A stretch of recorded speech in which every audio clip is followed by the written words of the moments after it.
Yeah, it's a critical area. I think it always has been a critical. Well, I say always, for a long time now. It has been a very very critical area. You just mentioned, James, about the breaches within NHS. Massive impact, and the fact that a lot of these um, organisations in the NHS have poor data, and so if there is a breach, it's often can be very very damaging, and so cyber security often has to come alongside of proper data management and the implementation of smarter tools to get and use data better as well, and then eventually bring in AI.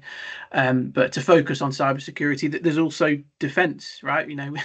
We live in a much more dangerous world now, unfortunately. That I think a lot of the, you know, obviously the new government is aware of that. The old government promised 2.5% on defence spending, and cybersecurity will be a part of that as well.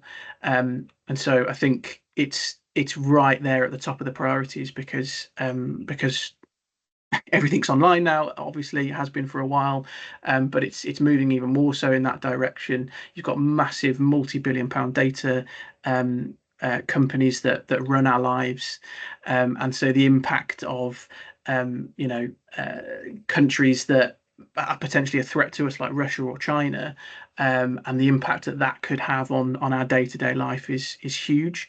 And so the cybersecurity area is going to continue to get more and more investment, and it is an area uniquely, I think, within public sector where there is a lot more investment in brand new technologies because they just need to have the latest stuff to make sure that we're on top of things.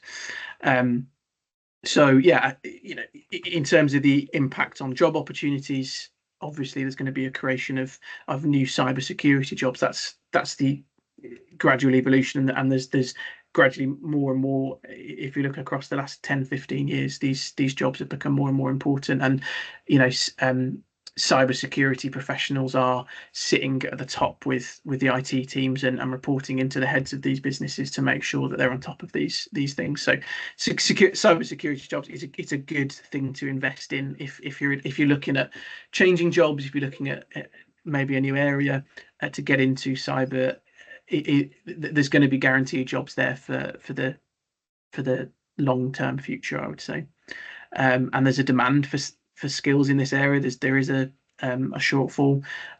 Contractors make a killing at the moment in that sector because there aren't enough people that know what they're doing at a really good level, and so training and developing in that is going to be really key for the government as well, to try and train their own people. So if you're currently working in a department, maybe ask someone about cybersecurity and how you can potentially train in something to increase your knowledge and potentially work your way into a cyber role, because they're going to be important. Partnerships with educational institutions could be really key as well.